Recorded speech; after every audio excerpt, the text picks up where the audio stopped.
I hope your button is going, buddy. Yeah. Turn your button on. It's only videotape. Hit it. That's great. I see the red light, so. All right. So, Mr. John Barry, Yes. thank you for letting us interview you today. Anyway, I want to talk about Michael Chekhov because that's why you're here. Yeah. Okay, so what do you want to know? What can I tell you about him? How did you meet him? How I met Michael Chekhov? You know, the problem is that I can't remember what year it was, but it was some time ago. Early to mid 40s in Hollywood? Oh, no. It was long before that. I know a great deal about him without really understanding it all, because it's an endless trip to know about him. Tell me what you know. What I know about him is, I think the stories about Chekhov, and I think what I might be able to contribute that would in some way have some meaning for someone who looks at this. I think it was 1937 or 8, and he did a play called The Possessed in New York. And I heard, because I had worked with Benno Schneider, I was with Orson Welles in his theater, in the Mercury. I was one of the founders of that. And I knew and always yearned to work with the group theater, with Harold Klorman, whom I knew, and Lee Strasberg, whom I knew. I was a young actor, and one of my friends talked to me about this Russian whose name was Michael Chekhov. I had never heard of him. And I had a director whose name was Benjamin Semak, whose brother, Nachum Semak, created the Habima Theater. And Benjamin Semak knew Michael Chekhov as a young, Benjamin as a young man, knew Michael Chekhov when Benjamin was an actor and a dancer in Moscow. And he said to me, you are going to see, if you will do this, the greatest actor I have ever seen. And I said, well, I was quite a young fellow. I said, I must be something, because Benjamin had a great deal of experience. And he said he's at the Heckscher Foundation, and he is doing an Michael Chekhov evening at the Heckscher Foundation. The Heckscher Foundation had an auditorium that seated about 1,500 people. It was not a theater in the proper sense of the word theater. And I went to that. And to describe that moment, I think will tell everything that there is for me to tell you about this man. Well, yeah. Evening of Anton Chekhov sketches. Exactly. And what he did the music shop, which I'm sure that you know. And the music shop has to do with an old man who is trying to buy a birthday gift for his niece and comes into a music shop, but he cannot remember the title of the piece of music that he is searching for, a score that he will present to his niece, whose, if I remember correctly, whose 15th or 16th birthday it is.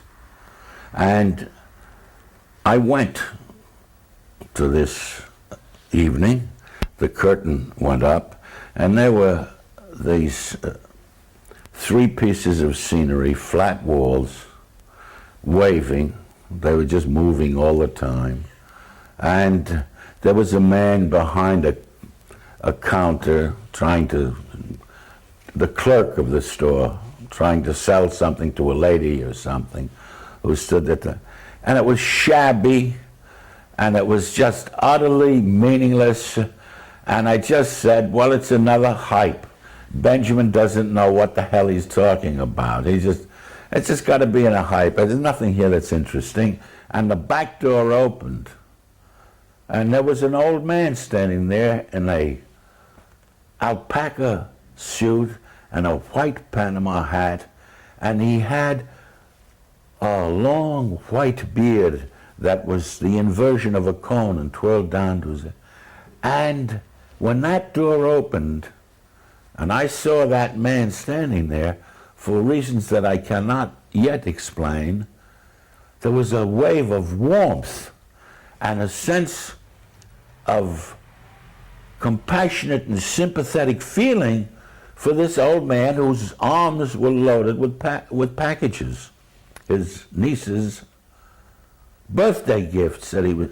And he came into the store. Now, he did this in Russian. There was a short synopsis which we all read. I would say in that audience, 3/4 of the people could not speak Russian. But he spoke Russian, and we knew what he wanted. He wanted to get this piece of music and didn't know the title. That sketch, I think it lasts 25 minutes or something. And he kept trying to remember the piece of music. And they went through, with the clerk, they went through all of the shelves on these waving walls, which now seemed very firm. And he looked and searched, and he could not remember the title of the piece of music. What is extraordinary about that is that we, in the audience, were so enthralled and demanded that he remember that because it was going to be an irreparable loss. He couldn't find it. He never found it.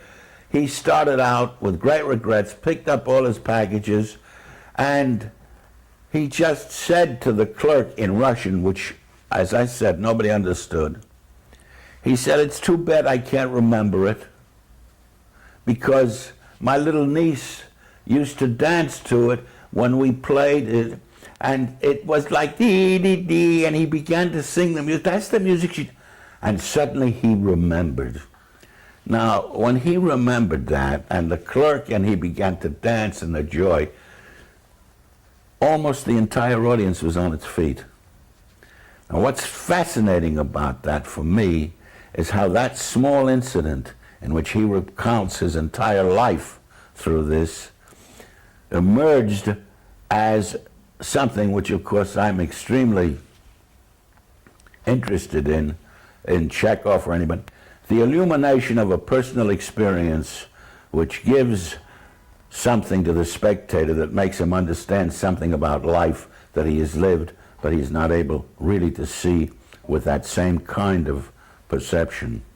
And for us, if Chekhov had not found that, it would have been the irreparable loss that we have of certain moments in our life that we cannot recapture. It was extraordinary. Then he had, I heard, an acting studio in New York. Well, of course, I went, and at first I was going to be simply an extra, I think, in The Possessed. And then I got into the class. The Possessed did not work, was not successful, which is not very surprising in New York. Can you talk a little bit more about that? Why you think that was? Why it didn't work? Well, it's very difficult for me to tell you why it didn't work, but at that particular time, in New York, a play, The Possessed, I think it's Dostoevsky, I'm not sure. It is and the adaptation of it, and the way, and it was a production, they just didn't go for it. So who can tell why it doesn't work or why it does? I understand one of the great critics of New York thought that it contained the best crowd scene. That's correct. That is correct. Well, I may have been in the crowd, I don't remember, but it just didn't stay on. I mean, New York audiences at that time, at any rate, and even more today, maybe if they did it with music today, it would work, you know, and all the sets going, but at the time it didn't, and he had the studio.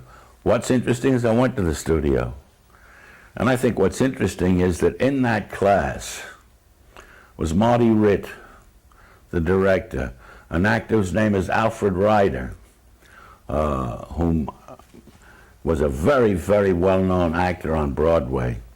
Kurt Conway, who's a marvelous actor who worked in that group. I cannot remember all of the women, and I cannot remember the name. Who? Phoebe Brand? I don't remember Phoebe in that class, no. I don't know why I keep thinking of the woman that was, I think, who was in that class that I remember, was the woman, and that you'll have to find out. She was in Rocket to the Moon by Clifford Odets, a very, very tiny, exquisitely attractive young woman, an actress in the group. And and then Chekhov began to work with this group. And this was the group of young actors, all of them with great promise and great potential, and some of us already known, others of us were just beginning. What happened in the class that I will never forget, because we were working on the lower depths, and Martin Ritt played Satine. Satine is obviously the name of the character, should say something to you. But he is this old fellow who is satin. And one of the exercises that we did in that group, I don't know if you did this or you know of this, I'm sure you do, we had a piece of cloth that we fondled all the way through from one hand to the next. I don't know if you ever saw Michael Chekhov. You? Films of performance. You've never met him? No. Well, I mean, I could do a whole book on him. At any rate, in that class, Alfred Ryder was playing the Baron. The Baron is The Lower Depths is a play that takes place, if people don't know about it, in a sort of hovel underground where tramps, bums, thieves, where the dispossessed live, share these quarters in a cellar. And Alfred was playing the Baron. The Baron is a fallen aristocrat, if he ever really was one. And I believe, if I'm not mistaken, Kurt Conway was playing the thief, and that describes the character to that extent. What happened is that as they were rehearsing, and this is really unforgettable, Chekhov said to Alfred, "You must be taller." And this class of wiseacres, young talent, said, "Yeah, of course." And he said, "I'll try." And they began the scene again, and Michael said, "No, Alfred, you must be taller." He said, "Listen, I'm the size I am. If you want me to be taller, I'll put some heels on my shoes, and I'll be taller." And Michael said to him, "That is not what I'm saying to you. I want you to be taller." Well, this went on with all of us looking on, sneering, saying, "What the hell is he talking about?" And finally, Alfred said, "How can I be taller?" And Chekhov said, "I will show you." And he stood next to Kurt Conway. And Kurt Conway was at least his height, if not taller. And before our eyes, and I witnessed this, Chekhov became taller than Kurt Conway. Now, you know, that's an astounding thing to witness. And how he achieved that, although I've tried many times, remains a mystery, but there are ways that that illusion can happen. And you can make that illusion, and it is he, Chekhov, who introduced me to that. And I have to tell you one other small incident, which is, I mean, it's a very memorable moment for me. I played in the Lower Depths, and my character was known as Bubnov, the cap maker. And Bubnov, the cap maker, is a very dense individual who has problems thinking his way through any moment. And I kept working on it, and Chekhov came to me, and he said, "John, what you must do with this is you must think you have a knot A rope is tied into a knot on your forehead. And what you are trying to do is undo the knot. And you get it undone, and all of a sudden it comes back. And that's very difficult to understand, this knot. And that was what he gave me as his indication for what he thought that character was. Part of that story is some years later in Hollywood, I made a film called Cross My Heart with Betty Hutton and an actor who's been long forgotten, if you can call him an actor, Sonny Tufts, who was charming and had a certain quality. And we had a lot of marvelous moments with him. And that picture had been made before with Carole Lombard, John Barrymore, and Fred MacMurray. And when they asked me to do that as a young director, I accepted it. And I had information that Michael Chekhov was in Hollywood. He had done Spellbound, and I wanted him for the Barrymore part. This is going to be a whole saga. And I met him. He came into my office. This was some years later, not extraordinary, maybe 5, 7. I think the classes were in the 40, 41. No, not the ones I'm 37 or 38, my dear. They had to be. 37, 38, he was in England. Huh? He was still in England. In 37, 38? How could they be in 41? I was doing Native Son. The war was declared December 7th. I went off and made an army film. They went to Darlington. And That's right. When was Darlington? Darlington was 30. He did the evening of Chekhov sketches in 35. In 35. And then. Have you still got that? Yes? 35? Right. Beatrice Straight was there. She That's saw right. him. Right. She took him to England. Right. 36, 37, 38, they moved to Ridgefield, Connecticut. That's right. And the Possessed 30 went when? 38, Ridgefield was when? 38, 39. That's when the classes were. That's what I've said. Absolutely, they had to be. Because I know that she had been in Ridgefield. They were. I'm sure that's when the classes were. Yeah.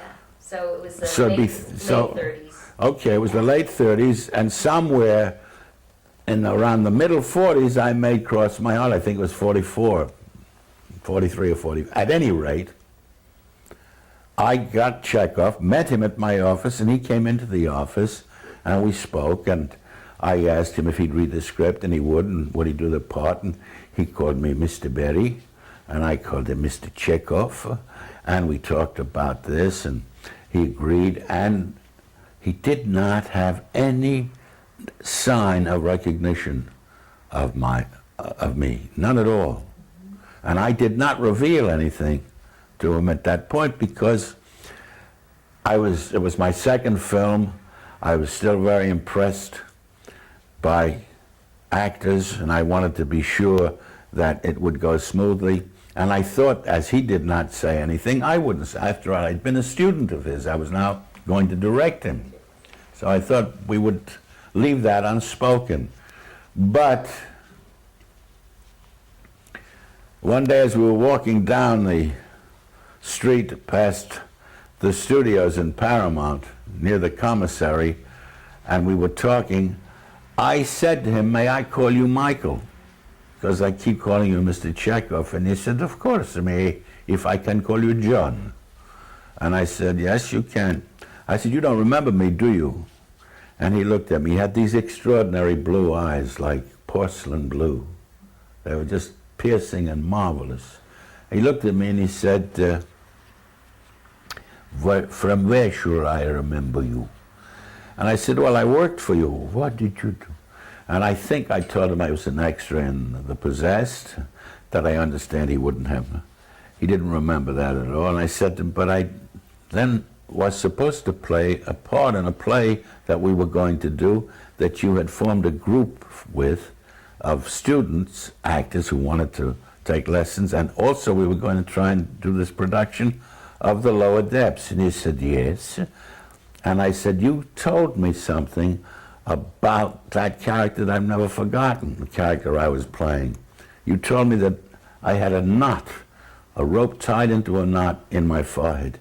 And he went, oh my God, it's Bubnov. And we recognized each other. That's only one of the moments, the great, great moments that I had with him on this production. He was playing the doorman of a theater. You saw the film. Well, you remember he plays the doorman. He's always dreamt of playing Hamlet.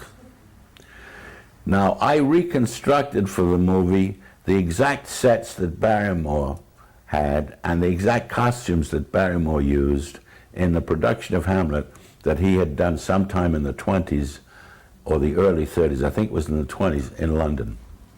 And we were rehearsing on that set for a scene, and it was the scene in which Michael, as the doorman, who is slightly off his rocker, wants to revenge himself and kills the king, because there's a murder and we don't know who it is, and you finally find out it's this poor fellow. It was not a picture that I am incredibly enamored of, but nevertheless, it had that great thing for me of two performers, because I also think Betty Hutton was an incredibly talented actress and whose career should have flowered into other areas, but it was quite a great career under any circumstance.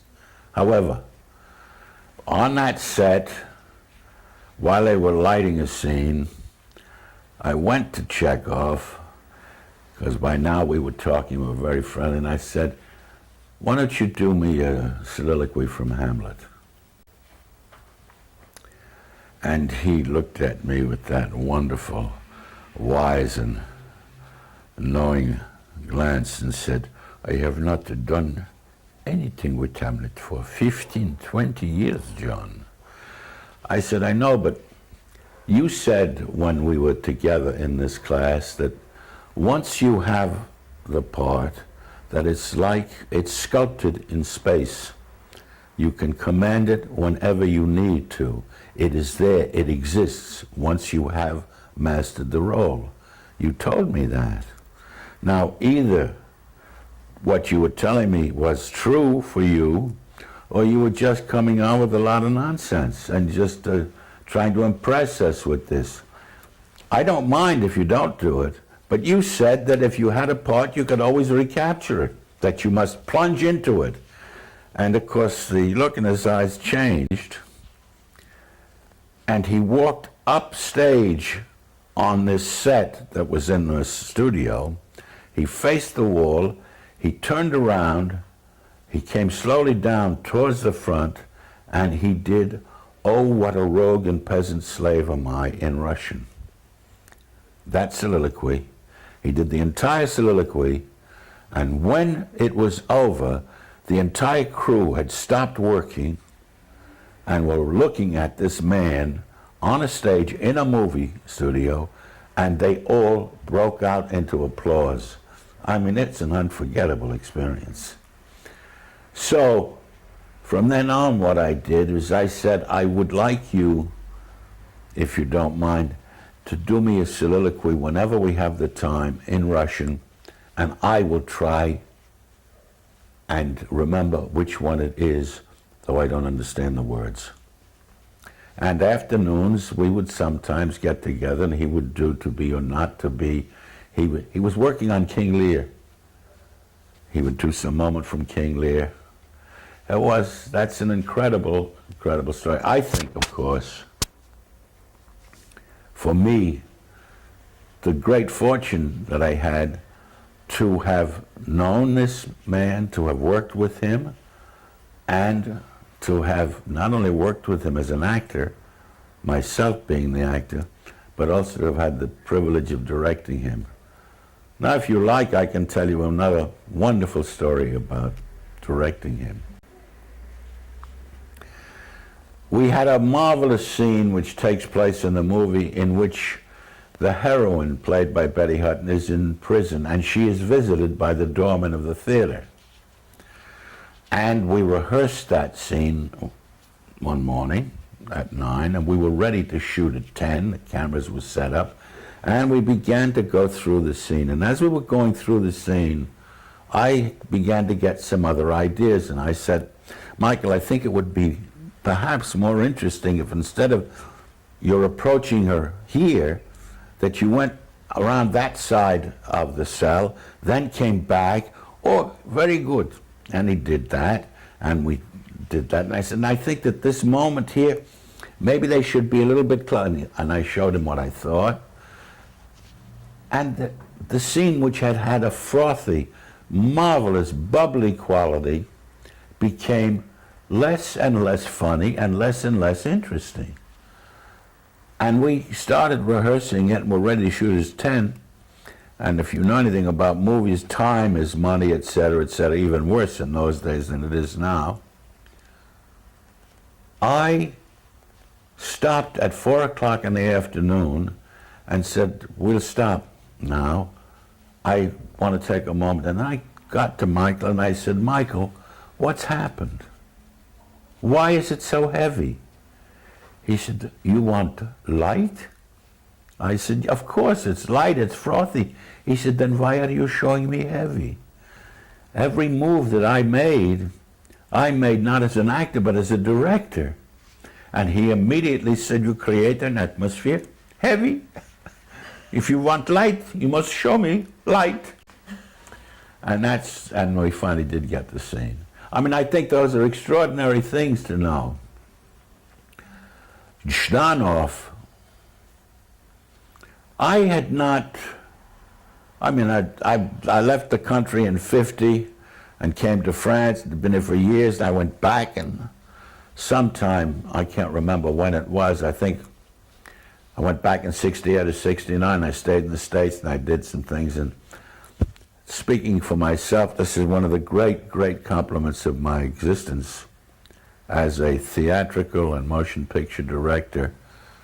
I did a play called Busman and Lena with James Earl Jones, Ruby Dee, and Mackay, Sakes Mackay, a play by Ethel Fugard. And I got a phone call from George Zhdanov, whom I had not seen since 1938. And he would like to meet me. Well, of course, I was extremely thrilled to get that phone call. And I went to see him. And George said to me, your production has something in it that I do not know, I cannot understand where it comes from. It has atmosphere. And I do not see many productions. I've only seen 2 in America that have that. Where did that come from? And I said, well, I don't know if you remember, but it came from Chekhov. And I was, of course, immensely overjoyed at the fact that that did happen. And it is one of the things that I still work with, although I've been unable yet to really get it to the extent that I want to in film. I've caught it in theater. It's another quality in motion pictures, and I don't know how you do it yet, but I'm sure I will. I'm working on that too, is it from a director? It's very tough, because what happens in film is it's all literal. It's there, so that it doesn't transpose itself. The imaginative quality that one creates to create the atmosphere, the use of the actor, because it is the actor, and the use of the actor to create atmosphere is of another quality on film. And the sets and the lights, everything we talked about that I know from Chekhov. Now, I do have studios in Paris and Lyon, and one of the great instruments and methods that I try to use is what I learned from Chekhov, the psychological gesture, what the character is, what costume means, how you create atmosphere, the difference in atmosphere, what the rays are, how you really interpenetrate with the other actor, etc. But it's endless, because I think the mystery of acting is endless. You think we need any more? Yeah. Oh boy. I have two or three specific questions. Please do. One is going back to Cross My Heart. Yeah. The opening scene with Betty Hutton and Michael Chekhov, Yeah. where she mistakes him as the butler. Right. I have no memory of it. Good. In the scene, she comes in, she hands him her coat, Right. and then he tosses it on the sofa, Right. and she sits at the desk, and he does this series of spins around her, Right. trying to tell her he should be the next great Hamlet. Right. And he pulls out his reviews from Russia. Right. And then the producer comes in and tries to shove him out. And he Right. does this whole series of spins around Right. again. I vaguely remember that for the exit. Didn't he exit in this? Yes. It's vague. Now, what is it you want to know about Well, that? it's this incredible, in terms of the technique and this sense of the feeling life and the revolves and Yeah. and his shifts of tempo Right. and everything. And I was wondering if you did he create that sequence? Did you create? I would assume, quite honestly, that it probably was mutual, but that I believe it would be getting that from the actor. I would think that it would probably have been Michael who found that. I might have guided it, but I can't remember it. Although, as I did come from Michael's, I had this great time that I spent with him, and then of course I read the book, and I did everything I could to enhance my knowledge and had long discussions about him. But I believe that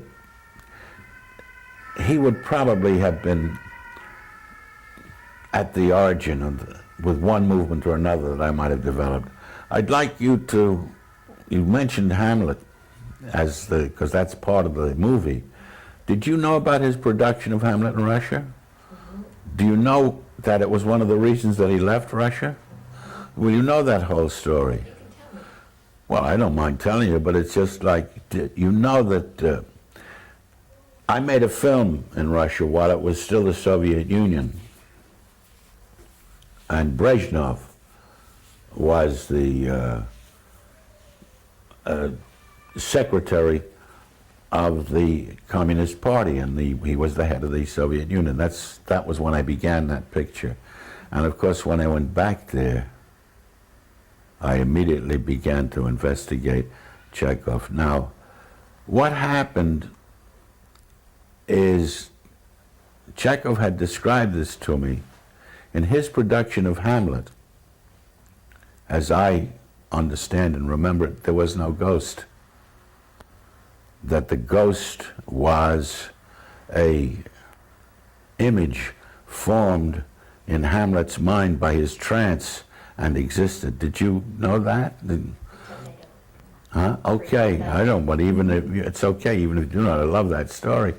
And when I asked him what happened and how that functioned, he did it for me, and he explained to me he had an arrangement for light beneath in the costume, and when the ghost appeared, that light, he would be lit from below, the stage would go dark, and he would go into a trance, as many of the clairvoyants do, and he would mesmerize. He did this so well, with such power of communication, that he mesmerized the audience, and they began to feel as though the ghost did appear in one of those mystic moments that mediums do.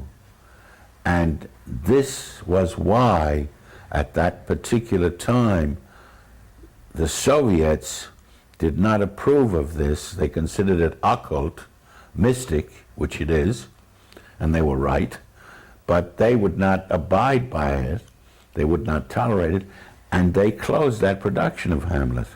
Now, I don't know if these facts are so, But these are the facts that were given to me. And there was a certain quality to, which I don't think any of us can reproduce. There was a quality to Michael Chekhov that's, I mean, he was a great genius, an extraordinary insight into what acting is. He also worked at the Actors Lab in Hollywood. Were you involved in the lab? And yes, I was. As a matter of fact, I did a play there called All You Need Is One Good Break, in which I acted and I directed the leading part, and though it failed on Broadway, it was nevertheless a national event because it created a great deal of talk, and on occasion I still meet people who remember that production. Michael did Peer Gynt at the Actors Lab with Phil Brown. Inspector General. What? Inspector General? Now, he may have done that too, but that was, no, I'm talking about, he did do Peer Gynt. You don't know that? No. Well, you should look into that and see if I'm right. Phil Brown on my list. Yes, well, Phil Brown played the leading part in Peer Gynt. And it was absolutely astonishing in many ways, but you had to have enough time to really spend with this man to really capture it all. But it was a fascinating experience for all of the people who worked with him there. If you see Phil Brown, say hello for me, and say hello to his wife, Virginia. That's right. Ginny, we've interviewed Phil and Ginny, and they Oh, you've already done it. they Well, live 5 blocks from me. well, didn't he talk about doing Peer Gynt? What did he? He talked about Inspector General. Well, maybe it was the Inspector General, and I'm imagining things, but I can't believe that.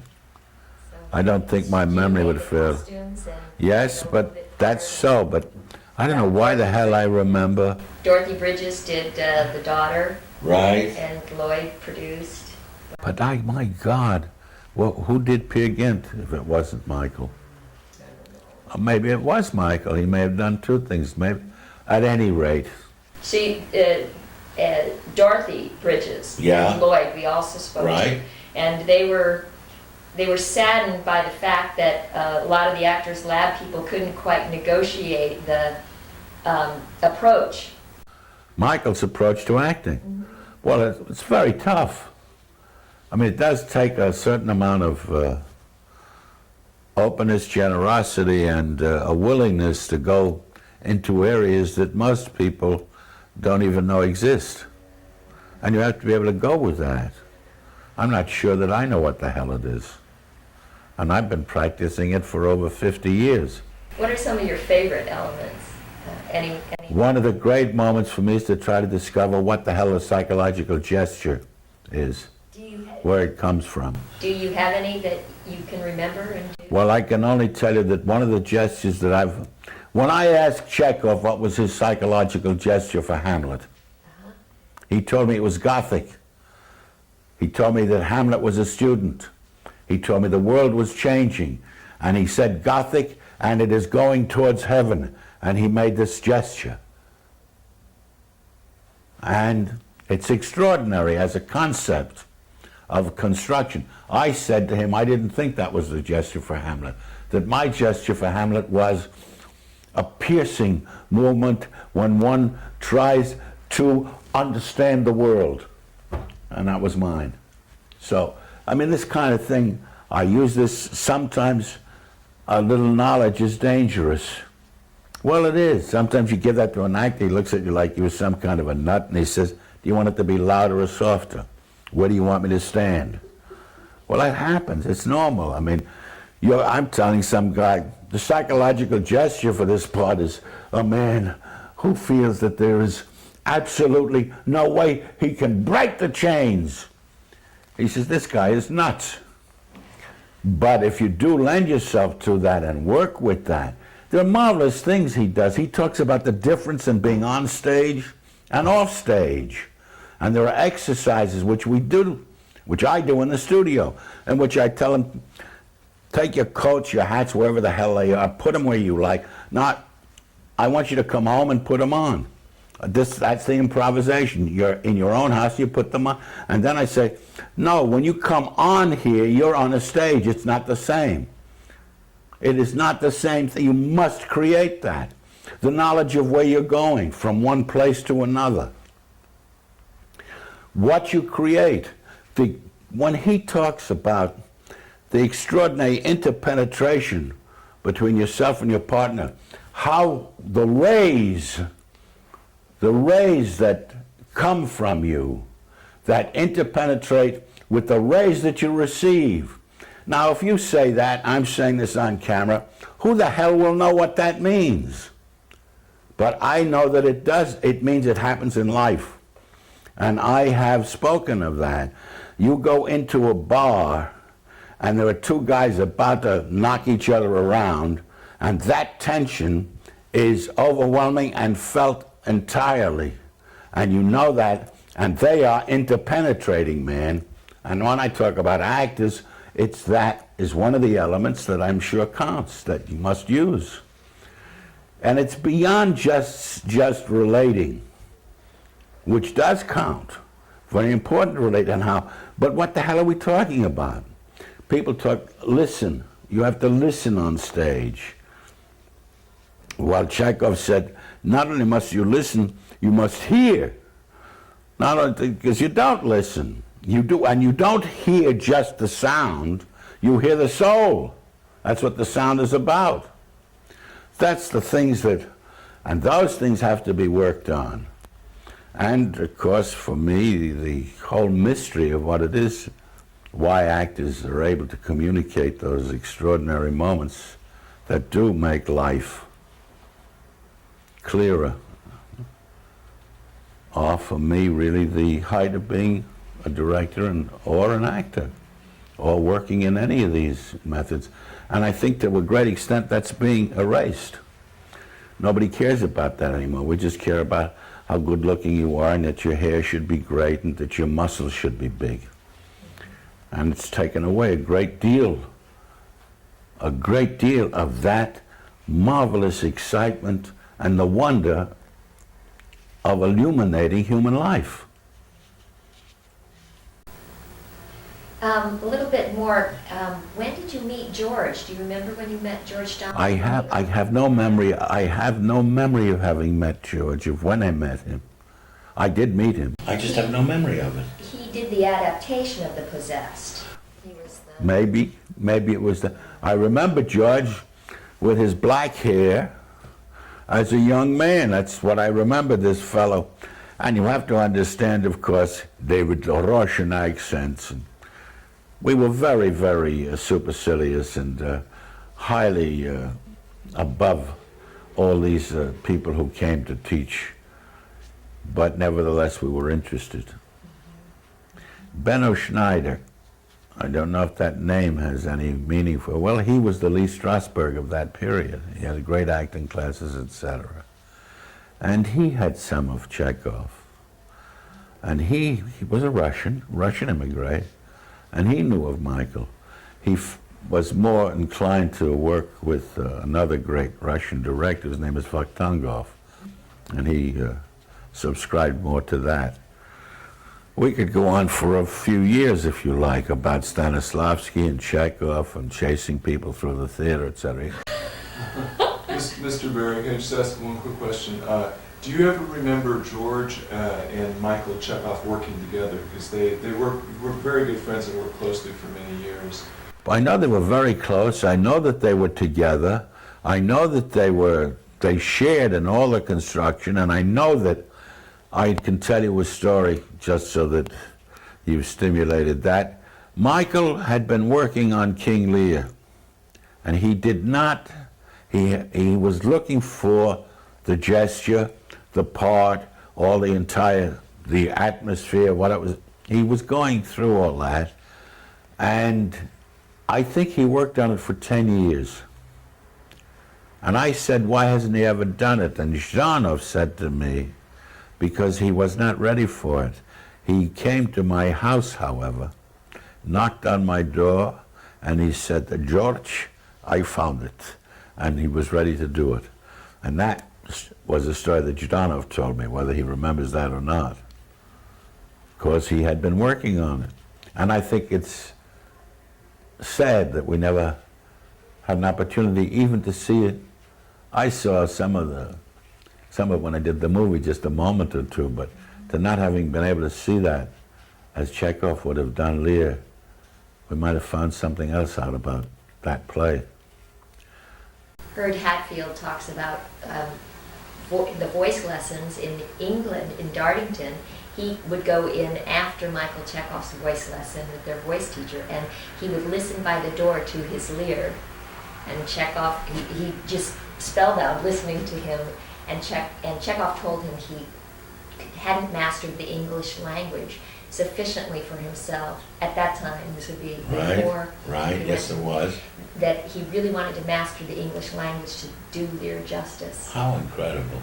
And then when Ford Rainey Yeah, did Lear, yeah. and he talks about how Chekhov poured his Lear into him. Really? Yeah. That Ford said, I didn't do my Lear. I never, of course, I did not see Ford Rainey do Lear. I've seen a lot of Lears. Yeah, in 41, they toured the Chekhov Theater Studio after The Possessed failed. They went and did the tours with Yul Brynner and Of Lear. Of Lear, Yeah, Beatrice Straight. I was, of course, in another area at that time, in 41. Yeah. I wouldn't have had that possibility. Do you mind if we talk a little bit about I could not mind telling you about anything as long as I'm talking. One of the themes that we're going through is how the politics of the countries where Zhdanov and Chekhov having to get out of Russia, and then Berlin, and then all the politics of even the war taking people away, and then eventually going to Hollywood, and then the whole politics of Hollywood. Can you talk a little bit about how the impact of politics and art from the American, that era? Gee, I don't know if I can do that for you, because that's an enormous subject. But, I mean, well, it's quite clear that what happens is that not only do politics have an enormous influence on art, but the reflection of the actual state of the society and the culture from which you come has an incredible effect on. I mean, what would you do in Rwanda with King Lear or Hamlet, or what would you do with that? It's, at the same time, those possibilities of finding what relates do exist, so that it's easy to state that. And I wouldn't know the answer to it, because you'd have to be very, very deeply involved with the political structure and the nature of the society in which you live. I gave you an example of that just a while ago when I talked about the fact that Chekhov mesmerized an audience, and politically that was unacceptable. And that affected the work. Now, that affected the work. The Soviet Union certainly did affect the work of its creators. England affects the work of its creators. France, its creators. The United States of America has an enormous impact politically on the structure. But that's true in every country. I mean, I don't know if you may or may not be aware of the fact that I am one of the original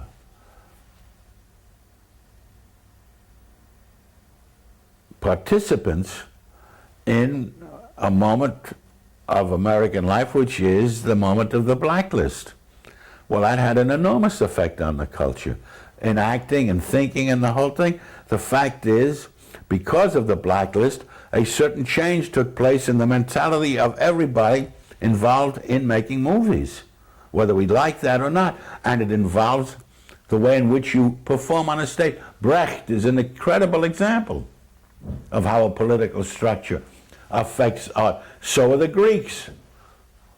I mean, Medea is of a certain period in Greek drama because of what was going on in Greek society.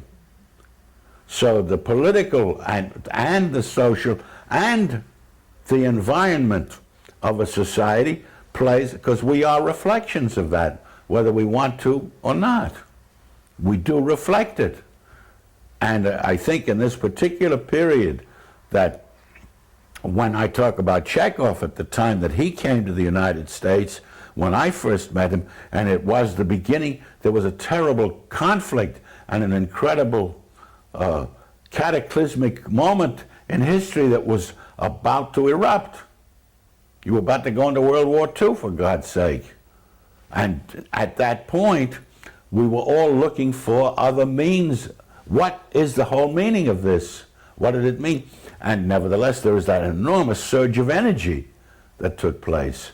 And Chekhov was part of that in the United States, with whatever else he brought with him from Russia.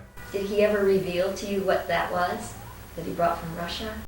Well, I think he revealed that. I do think that he did. I think he revealed it to me, although I'm not quite sure how to put this to you, because, listen, I know about this personally.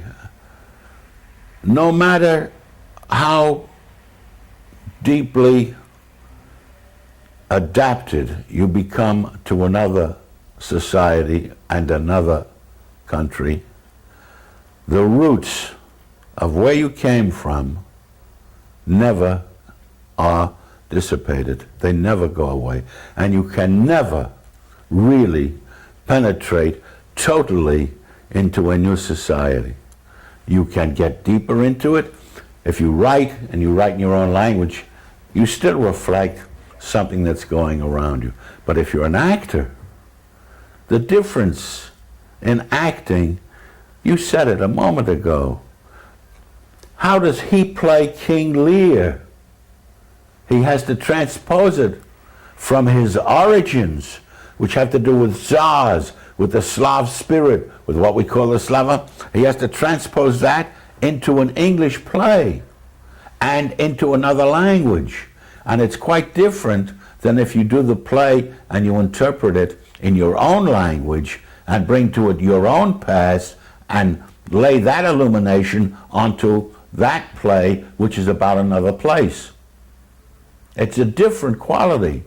And I don't think you ever, and this is my own personal experience, I've made, I don't know, I've spent half my career has been French. And I've made a series of French pictures, some of them extremely successful, some of them have been less successful. I think all of them have a quality, but that quality that I bring to French film, and they say that about me, I have brought into French film, whether they like it or not, an American influence. And when I went back to the United States, and I made a film there called Claudine with Diane Carroll and James Earl Jones, that picture has the French influence in it because I spent half my life here. And I shoot my films with that interchange. They do bring things to us. So I think that the political structure is incredible. Look at Nazi Germany. I mean, it's fascinating. What's her name? Leni Riefenstahl? Come on, fellas, she's the great German director of the documentaries. I can't remember. Well, I can't get the name out clearly because she's just been honored. She's just been in the United States. Big fuss about her being honored. Yes, so she's just been honored. Well, but I don't know if you've ever seen any of her work. It's a complete reflection of alien power, what it means to be, and it's extraordinarily well done. But she was. Oh, by the way, these things that you talk about, I don't know what the hell this has to do with Michael Chekhov, but I mean, this occurs all the time. I don't know if you know the fact that the Nazis tried to get Joseph von Sternberg and Marlene Dietrich to come back to Germany. You know that. They came and offered them the whole works. Well, that's a political move. And now, I cannot remember one German actor of the Nazi period. I cannot remember one German Nazi film that had some, I mean, I'm just saying this. I don't remember anything. Well, that's interesting because that's a political structure. Now, I do remember some Russian pictures. They are of the early period. They have meaning. At the early period when that sense of freedom of expression was flowering, when people were just moving forward, there were marvelous moments, and marvelous moments theatrically. As I told you, I went to Moscow and I did a lot of... Were you there twice? Were you there 2 times? Oh, I was there more than that. I did a movie there. Was there a change? I got some kind of impression that maybe from when Brezhnev was there and then later that there was a change in how much information you had access to, or... Of course there was, yeah. In But the, there was after Brezhnev, there came Gorbachev. That's when I made the picture. But I'd gone there when Brezhnev was there to set it up. Had they rehabilitated Chekhov yet? No, but I don't know if you're aware of the fact that there are the Chekhov, you surely know about his books. When these things come back to my memory. I met a marvelous actor whose wife was part of the publishing world in Moscow. And this man that I'd met, I guess they were in their 70s, late 60s, they knew Chekhov, knew of him. And You know the name? I can't remember. I have both those books. I have An Actor Prepares, and I have, which I think in Russian is To the Actor, and I have another book of Chekhov's, which is his biography. I don't know if you've seen those. Well, I got them I got them in Russia. Marina Ivanova. Did that? Yes, and we have her on tape. Right. Great. She talks about how she just found the material in the library. About Chekhov. How she found that. Right. So it's great. If you could speak to Michael Chekhov right now, what would you say? I would probably, if I spoke to Michael Chekhov now, with all due reverence, enormous affection, I would probably challenge how to use all of the concepts which he developed at a certain time, and how would you relate them to this period? What is the difference, and how does that work? And I'd like to hear what he had to say about that.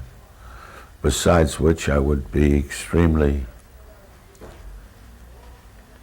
enamored of just being able to say, hello, хорошо, to Michael Chekhov.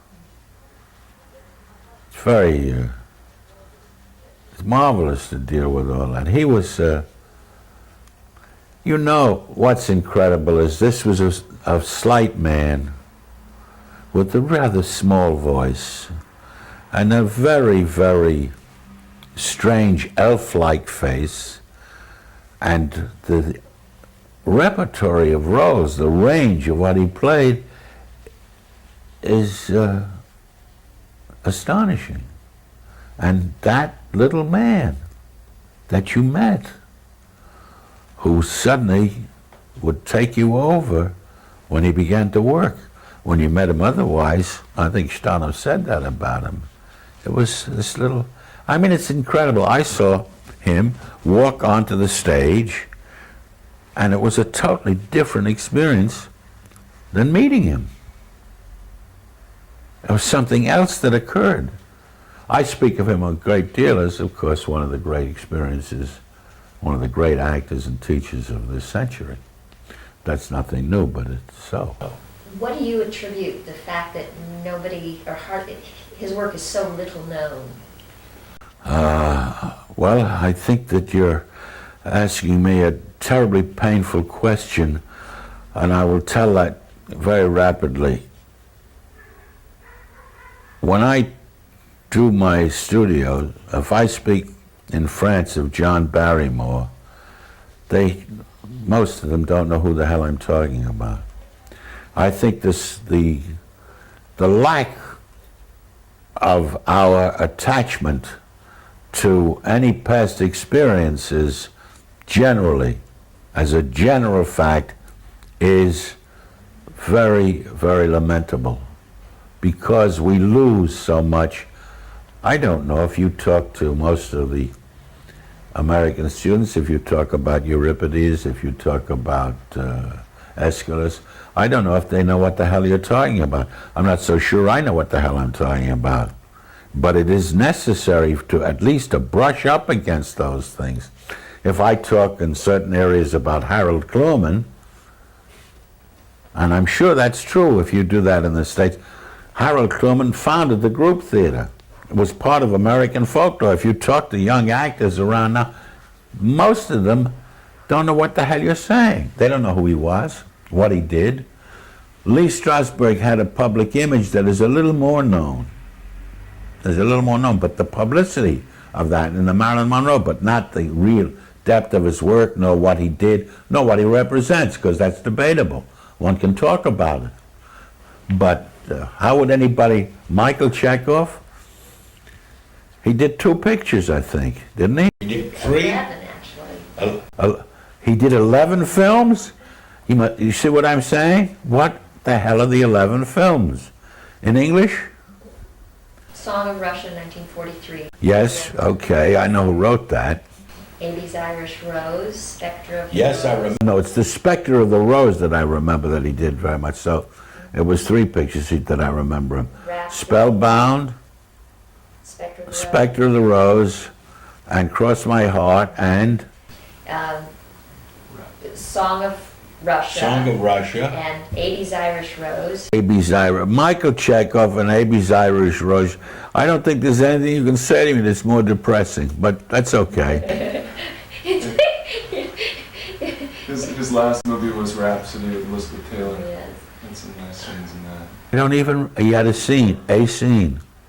Can you imagine what it's like when you've had a theater, when you've been an actor of that size in your own country, when you played Hamlet, when you played the Inspector General, when you played Raskolnikov, what the hell knows what he played. Now you go elsewhere and you get to be and play, you have one scene in a movie called, what is it, Rhapsody, or you have another scene in A.B.'s Irish Rose. In Our Time. What the hell does that mean? I mean, it's incredible, lad. It's incredible to have to deal with that. And you talked about what does politics have. It does destroy, it does suppress, it does diminish. In order for us to, I mean, it's a terribly important question.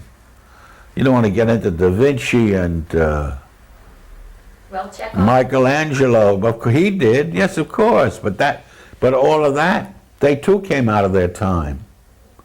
But there is within that this extraordinary thing that genius has, that an artist has, which is eternal, which is not suppressed by time or place. It can be destroyed, but that's it. What was the relationship between Betty Hutton and Michael Chekhov? I think it was, he really thought she was something. I can tell you that, I know, he really did, and she was something. She was, I mean, it's just, those are the kind of things that drive you nuts. I don't know if that bugger's still running, but It is. those things that drive you nuts about is that you have this extraordinarily talented, attractive woman. She was known as the blonde bombshell, okay? She had more energy, and she had a sensibility and a sensitivity that was fabulous. Well, certainly partially her responsibility and partially the fact that we do not really lend ourselves and give ourselves to developing the talents of people around us. She was capable of so much more and so many other. She was great in the stuff that she did, but she was capable of much more than that. But values, politics, who the hell knows what. It never, I was extremely enamored of her qualities as an actress and as an individual. She was a great, great person to have worked with. And I regret that I was never able to move that into other areas, and I'm sure had I remained in Hollywood, I would have done so. Do you get to the States often at all? Quite, I get there as often as I can. If anybody pays the fare, I go. No, but I do get there. I just came back. Why? Well, you know, I'm just thinking for the future in terms of the International Michael Chekhov events, if we have an opportunity to invite you to come and teach some classes. All you have to do is send a ticket. Okay, that would be great. Well, I mean, I would, if I'm there, I'd absolutely love to do that. And if I'm free, because he is one of the great. I think that in my existence, I've been influenced by quite a few, but I've worked almost with every great teacher of reputation of this century. And one of the experiences that has absolutely formed me is my experience with Chekhov. And all of that, in terms of this particular time, we mustn't lose, which is why I think this is a very important work that you're doing and why I lent myself to it. Thank you very much. You're very welcome. I want to thank you for doing the work you're doing, and I do hope that this will become a part of our, what we call in French, our patrimoine, the inheritance of our culture. It's extraordinarily important. It's really great. You're welcome.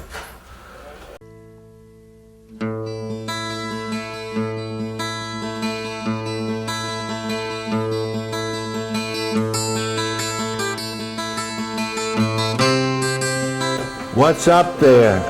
Chris, what happened? Who's that? Who's late? You're late. We're glad you made it. Leo, I'm so sorry. How are you? Nice to see you.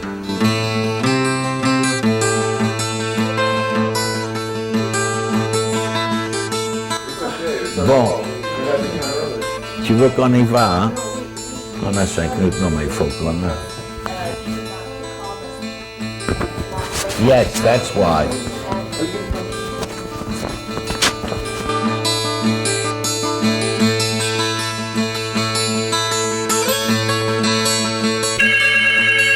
And now with the telephone, you better pick it up and say hello. Hello.